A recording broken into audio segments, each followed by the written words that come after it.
Well, good evening, comrades.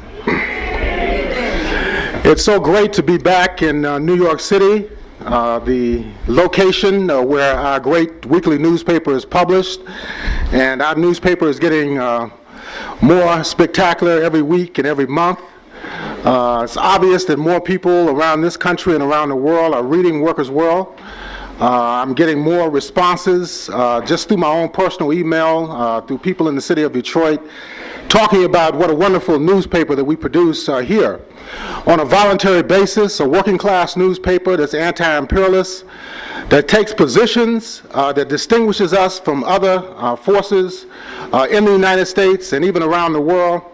And of course, we're going to continue. We're going to get even more spectacular in our productions, in our development, and of course in our distribution and our influence on the left. It's also great to be here to participate in the Left Forum.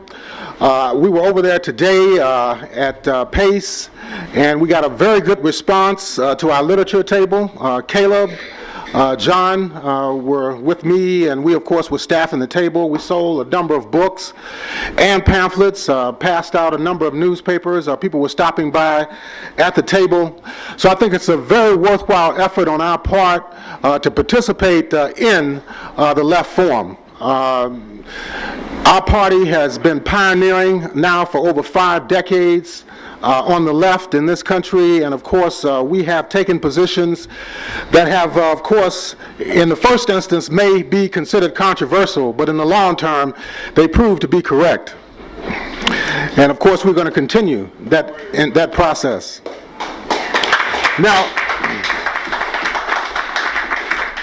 tonight I'm here to speak on the whole struggle against foreclosure and eviction, a struggle that's really gaining a tremendous amount of support.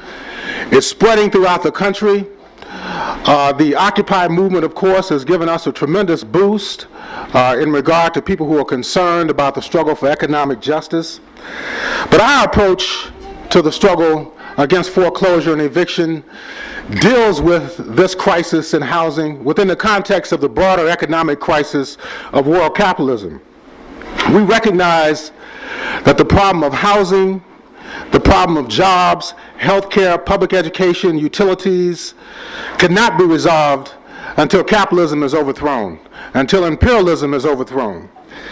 So we see our struggle as being part and parcel of a much broader struggle for social justice and for socialism.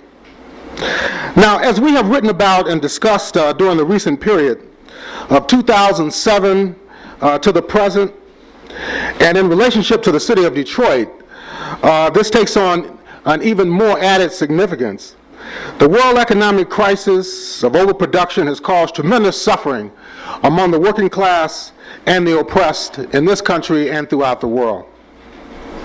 Massive layoffs, home foreclosures and evictions, the denial of health care, utility services, the decline in real wages, and the overall deterioration of the standard of living has been worsening and has been persistent.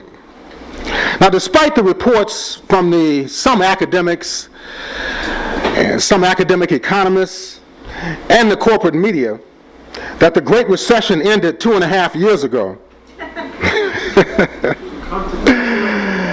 yes, the so-called, quote, jobless recovery, unquote, over the last, and particularly over the last 6 months, that the growth in employment figures constitute proof that capitalism is still capable of rejuvenation and vibrancy. The reality for the overwhelming majority of people in the United States and around the world indicates that the crisis has not abated at all. In fact, in many ways, it is worsening. In Europe, the financial establishment has been forced to demand that central banks allocate more money to stave off total collapse in Greece, as well as trying to lessen the worsening conditions in other European countries such as Spain and Portugal, as well as Ireland. In France and Britain, the capitalist right-wing governments are imposing greater cuts on the services of the working class and the youth. This has become the norm throughout the continent of Europe as well as the UK. In the United States, We hear every day about the rising stock market and the profitability of Wall Street. Yet, in the state, the cities, the suburbs, the small towns, and the rural areas, there are unprecedented downsizing in public and social services, as well in the areas of education. Now, 1 year ago, there was the opening of a new assault on the public sector and the attempts to eliminate collective bargaining rights for civil servants as well as educators in the United States. Of course, in Wisconsin, the struggle took on added significance because the workers and the youth there rose up and said, "Kill this bill." And this sentiment spread to other states in the Midwest and also around the country. And it was these struggles that developed in Wisconsin and Ohio and to a lesser extent in Michigan and Indiana that actually created the political atmosphere that gave birth to the Occupy movement in September right here in New York City, right down on Wall Street. There have been large-scale layoffs of firefighters, emergency medical technicians, school teachers, clerical workers, and other municipal employees. We have witnessed the decline in public transportation, public lighting, and the overall the overall maintenance of urban and suburban infrastructure. The financial institutions have robbed billions of dollars from the people throughout the United States through the collection of usurious interests on loans and bond obligations, that workers are subjected to increasing attacks on their livelihood through forced pay cuts, hiring freezes, overworking them, through privatization of services, rising costs for health care, as well as pensions. The capitalist press, in conjunction with the bankers and the bosses, tell the workers and the public in general that the source of the crisis in the cities and in the suburbs are the fault of labor. That's what they're telling us. We hear it every day in the city of Detroit. Right now in Detroit, they're threatening to put us under emergency management. They just announced this week the governor, who's a corporate agent of the bankers and the bosses, he's a millionaire banker, a millionaire boss, and he works very closely with the financial institutions.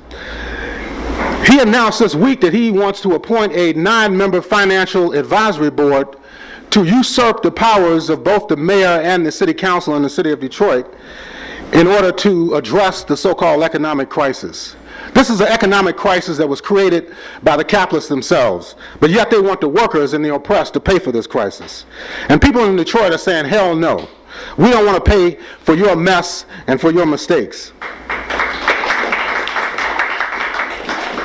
They're telling the workers and the public in general that the source of the crisis in the city and the suburbs is labor, the labor force of the municipalities. They're telling us that our health care coverage is too expensive. They're telling us that our educational benefits are too expensive. They're telling us that our pension obligations for civil service and educators are too expensive. Therefore, in order to solve the problem of debt in the cities, the workers must accept austerity and force emergency management or even bankruptcy, which would bust the unions and set back the gains won through the struggles that we have waged in this country since the 1930s. Some 8 decades of protracted working class and national liberation struggles that have been waged here in the United States. In Detroit, the struggle of the workers overlap with the national question. Since the city has the largest proportion of African Americans of any other city that has a population of over 100,000 people in the United States. At present, in the state of Michigan, the cities of Benton Harbor, Flint, Pontiac, East Ecorse, of which have majority black populations, have been placed under so-called emergency management, where so-called financial experts